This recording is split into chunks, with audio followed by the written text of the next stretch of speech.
Olá pessoal, tudo bom? Gente, esse é o primeiro vídeo desse quadro intitulado Dicas Tributárias. Eu sou Michelle, especialista em Direito Tributário, e hoje a gente vai abordar três temas: elisão, evasão e elusão fiscal.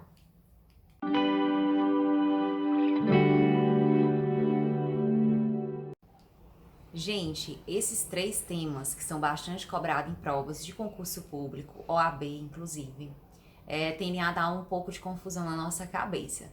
Mas se a gente estudar um pouquinho a essência deles, a gente vê que são temas super simples e que é perfeitamente possível a diferenciação, tá? E esse é o meu objetivo de hoje, é pra gente não errar mais, não perder nenhuma questão mais por conta disso, tá?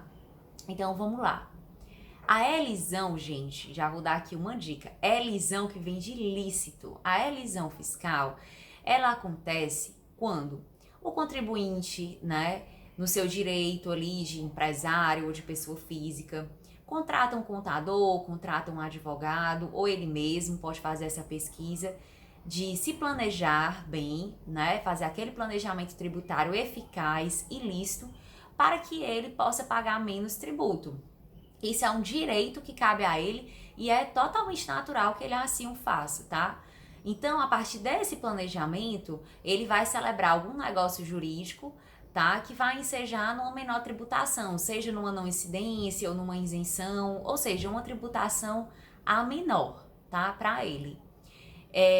Geralmente, a elisão fiscal, ela acontece anteriormente ao fato gerador, né? Como eu disse, geralmente, porque existem exceções. A exceção clássica é o caso do imposto de renda, que você de fato vai fazer a declaração depois, né? E na sua declaração você pode optar pela modalidade simplificada ou pela modalidade completa. Você pode de repente ver deduções que você desconhecia, né? Então, por conta de você prestar essa declaração posteriormente, é que ele vem como exceção. Mas de fato, a regra é que ela acontece antes mesmo do fato gerador, tá? Já a evasão fiscal, gente, ela vem na contramão da elisão. A evasão, o contribuinte, ele já quer utilizar aqui de meios ilícitos, né? Aquela chamada contabilidade criativa, né? O objetivo dele aqui é esconder fatos geradores do fisco, fugir dessa tributação, tá? Obviamente que de maneira ilícita, né? Como eu disse. Geralmente, a evasão fiscal, ela já acontece depois do fato gerador, né? Tanto que o contribuinte vai justamente tentar esconder a ocorrência desse fato gerador. Porém, excepcionalmente, ele pode acontecer antes, como por exemplo, quando você vai dar uma saída de uma mercadoria, né, para incidir o ICMS, e você, antes mesmo da saída dessa mercadoria, já emite uma nota fiscal fraudulenta, por exemplo, né?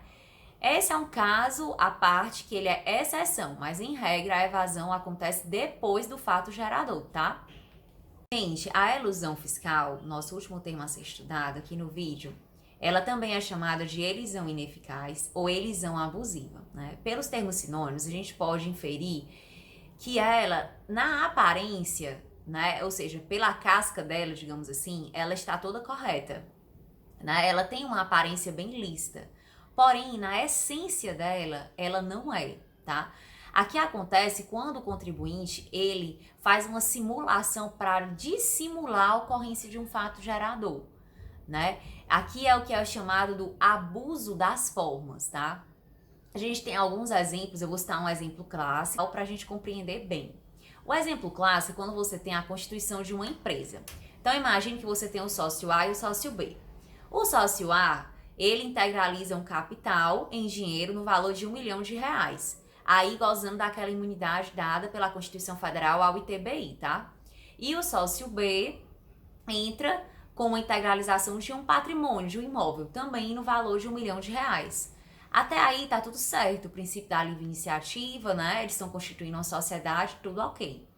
Logo em seguida, com pouquíssimo tempo, essa sociedade ela é desfeita. E então, o imóvel que foi integralizado pelo sócio B passa para o sócio A e o dinheiro que foi integralizado pelo sócio A passa para o sócio B. Então, veja, pela casca, ou seja, pela aparência, de fato foi uma sociedade que foi desfeita. Porém, na essência, a gente sabe que isso foi o quê? Um contrato de compra e venda. Ou seja, o contribuinte usou aí de artifícios, de maquiagens para dissimular a ocorrência desse contrato de compra e venda e assim não pagar o quê? O ITBI, tá?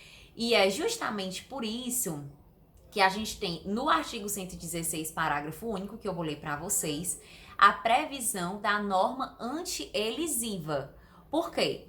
Porque da mesma forma que o contribuinte tem o direito de se planejar tributariamente e fiscalmente, licitamente, claro, o contribuinte tem esse direito, né? Mas o fisco também tem o direito de estar munido de normas para o combate, tá? Desse abuso das formas. Por isso que ele tem a previsão no CTN, que vai ser regular através de lei ordinária, tá?